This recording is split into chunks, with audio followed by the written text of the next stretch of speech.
രാഷ്ട്രീയമല്ലാതെ താങ്കൾക്ക് താല്പര്യമുള്ള മറ്റു മേഖലകൾ എന്താ? ഉണ്ട്. രാഷ്ട്രീയമല്ലാതെ ഏറ്റവും പ്രധാനമായിട്ടുള്ളത് വായന, പിന്നെ യാത്രകൾ.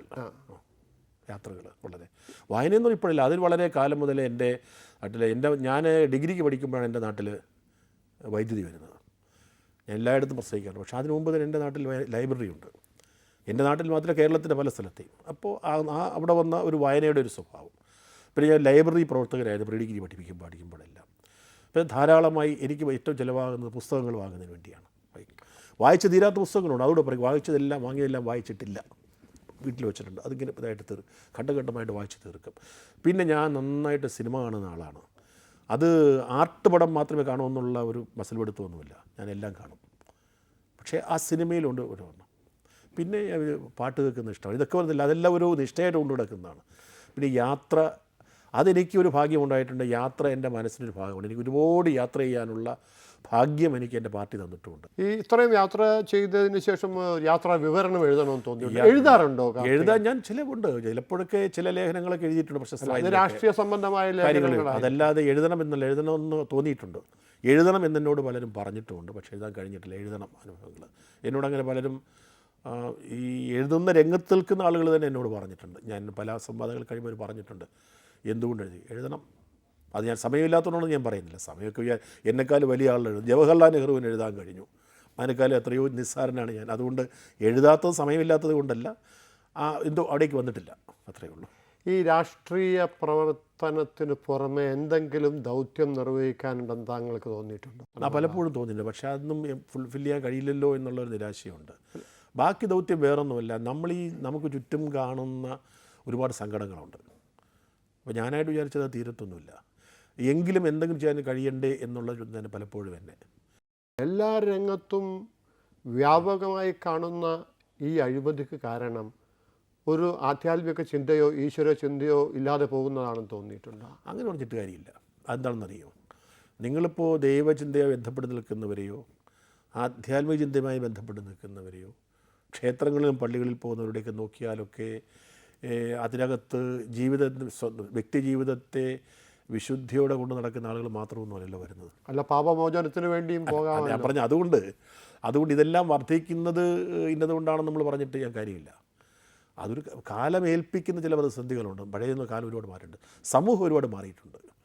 നമ്മൾ രംഗത്ത് നിൽക്കുന്ന ആളുകൾ നടത്തുന്ന അഴിമതി മാത്രമല്ല, സമൂഹം മൊത്തമായിട്ട് അഴിമതി നടത്തുമെന്ന് ഞാൻ പറയുന്നില്ല. പക്ഷേ സമൂഹം കൂടി യവനെ നടത്താൻ പ്രേരിപ്പിക്കുന്ന ചില ചുറ്റുപാടുകൾ ഇപ്പോൾ വന്നു ചേരുന്നുണ്ട്.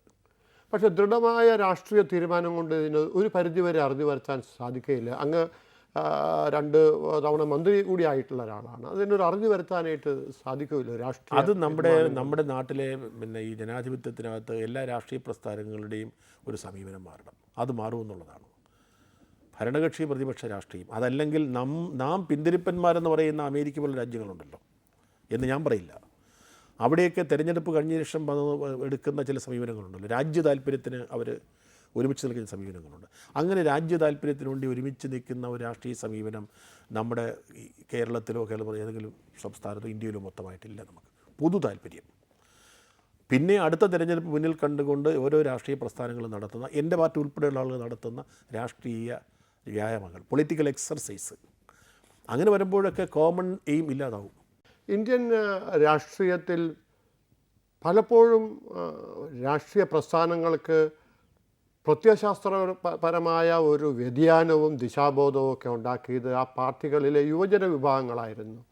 ഒരുപക്ഷെ 60കളിലെയും 70കളിലെയും ആ യുവജന വിഭാഗത്തിന് ഇന്ന് കേരളത്തിൽ എന്ത് പറ്റി? ഒരു തിരുത്തൽ ശക്തിയോ അല്ലെങ്കിൽ ഒരു മാർഗരേഖയെക്കുറിച്ച് സ്വപ്നം കാണാനും പോലും കഴിയാത്ത ശക്തിയായി മാറുന്നതിന് എന്താണ് അതിനൊരു കാരണം? അത് വന്നിട്ടുണ്ട്. അത് ഏതെങ്കിലും ഒരു പാർട്ടിയിൽ മാത്രമൊന്നുമല്ല, അതെ, എല്ലാ പാർട്ടിയിലും വന്നിട്ടുണ്ട്. അതിപ്പോൾ നമ്മൾ പറയാറുണ്ട്, അത് ശരീരം മാത്രമേ ചെറുപ്പമുള്ളൂ, ഈ മനസ്സിനകത്തൊക്കെ വാർദ്ധക്യമാണ്, ആധുനിക ചിന്താഗതിയാണ് പ്രധാനമായിട്ട്. അതിലൊന്ന് ഈ എന്താ പറയേണ്ടത്, പലരും പിടിക്കരുത് പറഞ്ഞാൽ, നമ്മളിപ്പോൾ ഈ മംഗളപത്രം എഴുതുന്നൊരു സ്വഭാവത്തിലേക്ക് വന്നിട്ടുണ്ട് ചെറുപ്പക്കാരുടെ സംഘടനകളൊക്കെ. ഇപ്പോൾ ഞാൻ എൻ്റെ സംഘടനയിൽ തന്നെ ഇപ്പോൾ യൂത്ത് കോൺഗ്രസ് വേണമോ KS വേണമോ എന്ന് ചോദിക്കും. പലപ്പോഴും അവരുടെ തീരുമാനങ്ങളും പ്രവർത്തനങ്ങളും കണ്ടാൽ തോന്നിക്കും പിന്നെ KPC മാത്രം പോരെ. എപ്പോഴും ഒരു തിരുത്തൽ ശക്തിയായിട്ട് കറക്റ്റീവ് ഫോഴ്സായിട്ട് ഇതെല്ലാം വന്നിട്ടുള്ളത്. ഇന്ന് കേരളത്തിൻ്റെ കോൺഗ്രസിൻ്റെ ഉത്തരവാദിത്തപ്പെട്ട സ്ഥാനത്തിരിക്കുന്ന ഒരുപാട് ആൾ അങ്ങനെ വന്ന ആളുകളാണ്. എന്നാൽ ഞാനിപ്പോൾ നിൽക്കുന്ന യുവജന വിദ്യാർത്ഥി രംഗത്തെ ആളുകൾ മാത്രമായി കുറ്റപ്പെടുത്തുന്നില്ല. കാരണം അവരെ ആ വഴിക്ക് കൊണ്ടുവരുന്നതിൽ ഇന്ന് ഈ പ്രസ്ഥാനത്തിന് അതിൻ്റേതായ ഒരു പങ്കുണ്ട്. ഇത് കോൺഗ്രസ്സിന് മാത്രമല്ല, കേരളത്തിലെ എല്ലാ രാഷ്ട്രീയ പ്രസ്ഥാനങ്ങളിലും. ഇപ്പോൾ സി പി എമ്മിൻ്റെ ചെറുപ്പക്കാരുടെ സംഘടന ഒരു ഫോഴ്സാണ്. അതിലും വലിയ വ്യത്യാസങ്ങളൊന്നും വന്നിട്ടില്ലെന്നു. അപ്പോൾ പുതിയ ചിന്തകൾ അങ്ങനെയൊന്നുണ്ടല്ലോ, പുതിയ ചിന്തകൾ ഏറ്റെടുക്കാൻ അവർ തയ്യാറല്ല, വെല്ലുവിളികൾ ഏറ്റെടുക്കാൻ തയ്യാറല്ല. പിന്നെ ഏറ്റവും പ്രധാനമായിട്ട് നമ്മുടെ ക്യാമ്പസുകൾ മാറിപ്പോയി. അത് ഒരു പ്രത്യയശാസ്ത്രപരമായ വിശ്വാസധീരതയില്ലാത്തത് കൊണ്ട് പ്രായോഗിക രാഷ്ട്രീയത്തിന് പ്രാമുഖ്യം നൽകുന്നവരായി യുവതലമുറ മാറിയതുകൊണ്ടാണ്. ആദ്യം പറയാം അതല്ല, അതിൻ്റെ ക്യാമ്പസുകളിൽ അവനെ ആകർഷിക്കുന്ന തരത്തിലേക്ക് എമർജ് ചെയ്ത് സ്റ്റുഡൻറ്റ് ലീഡർഷിപ്പോ അവരുടെ ചിന്തകളോ വരുന്നില്ല. എഞ്ചിനീയറിംഗ് കോളേജിൽ എൻ്റെ മകൻ പഠിക്കുന്ന സമയത്ത്, ഞാൻ എൻ്റെ മകൻ്റെ കാര്യം പറയുന്നതിന് വേണ്ടിയല്ല, വരുമ്പോഴല്ല, ഒരു നേതാവ് ഒന്ന് സംസാരിച്ച് വേണേൽ രാത്രി വിളിച്ചു പറഞ്ഞു എന്ത് പറഞ്ഞത് എനിക്ക് മനസ്സിലായില്ല എന്ന് പറഞ്ഞു. എന്ന് പറഞ്ഞാൽ വളരുന്ന തലമുറയെ അഡ്രസ്സ് ചെയ്യാൻ, അവൻ്റെ ചിന്തകളെ അഡ്രസ്സ് ചെയ്യാൻ, അവനോട് ഡിബേറ്റ് ചെയ്യാൻ കഴിയുന്ന തരത്തിലുള്ള ലീഡർഷിപ്പ് എമർജ് ചെയ്ത് വരണം. അത് വരുന്നില്ല. ഇത് സ്ഥിരമായി പണ്ട് പറഞ്ഞ കുറേ വാചകങ്ങൾ മാത്രം ഇന്നത്തെ ക്യാമ്പസുകളിൽ പറഞ്ഞ് കുട്ടികളെ ആകർഷിക്കാൻ കഴിയില്ല. അതുകൊണ്ട് മുമ്പ് പൊളിറ്റിക്സിൻ്റെ മെയിൻ സ്ട്രീമിൽ വന്ന് രാഷ്ട്രീയക്കാരായാലും ആയില്ലെങ്കിലും അതിൻ്റെ ഭാഗമായിട്ട് നിന്ന നമ്മുടെ യങ് ബ്ലഡ് അവരൊന്നും ഇന്ന് ഇതിൻ്റെ പ്രവർത്തനങ്ങളിലേക്ക് വരുന്നില്ല. അവൻ്റെ വഴിക്ക് പോയാൽ അവരെല്ലാം വരണമെന്നല്ല ഞാൻ പറയുന്നത്. ഇന്ന് അവൻ പോയി കഴിഞ്ഞിട്ടും എന്താ, അവൻ്റെ ഒരു മികവുകളെയും പ്രയോജനപ്പെടുത്താൻ നമുക്ക് കഴിയുന്നില്ല എന്നുള്ളതാണ്. നിങ്ങൾ ചിന്തിച്ചിട്ടുണ്ടാവും, അത് നമ്മുടെ കേരളത്തിന് കിട്ടുന്നില്ല.